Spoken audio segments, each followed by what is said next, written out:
Ahoy fellow builders! We have magazine here. If you are a Gundam fan and you love collecting Gundam memorabilia, just wait. We have a magazine here that isn't just meant for reading. It's a collector's item that you will surely treasure.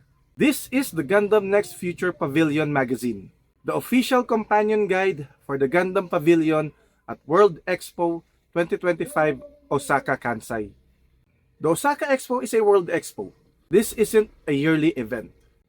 It only happens once every several years in a host country, which is why it is so special. Expo 2025 runs from April to October 2025. After this, the next World Expo won't be until 2030 in Riyadh, Saudi Arabia. As for when it will return to Japan, no one knows. Well, the last Japan World Expo was 20 years ago.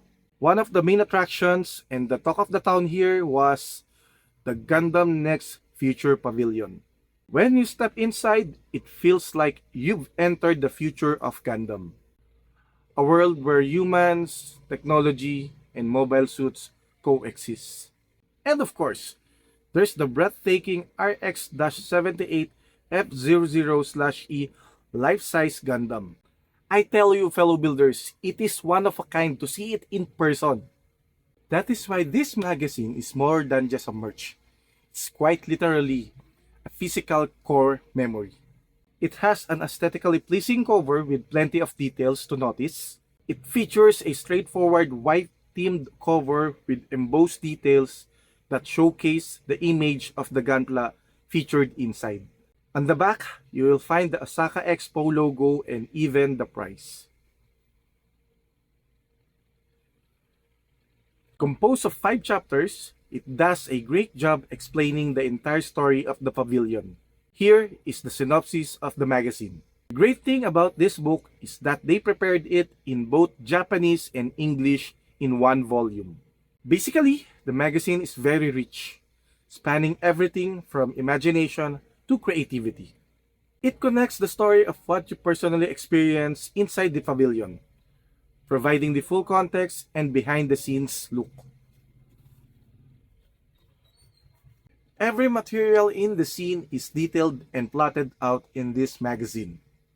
From the settings, infrastructure, and buildings, to the orbital elevator, characters, and mechs.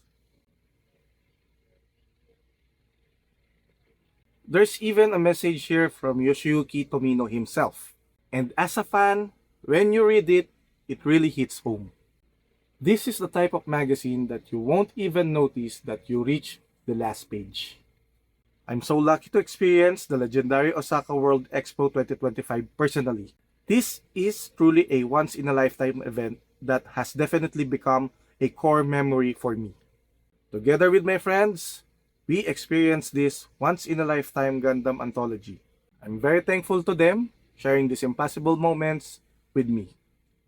Being here is one of those bucket list moments where I can proudly say, I was there. Another thing, I didn't buy this magazine by myself. Well, hesitation caught me off guard that time. Though, special thanks to my wife's boss for giving me a second chance to own it. He personally bought the magazine during his visit to the Osaka Expo as well. Indeed, the magazine is in limited edition copy. But, if you want to capture these expo moments through memorabilias, like keychains and model kits, you can check Hobby Alley for available merch. Well, this is a living history for me. I'm a Gundam fan and I witnessed it. Please do burst like, share, subscribe to my channel and blast that notification bell for more videos. Until next time here in Tune R, just build more and build up.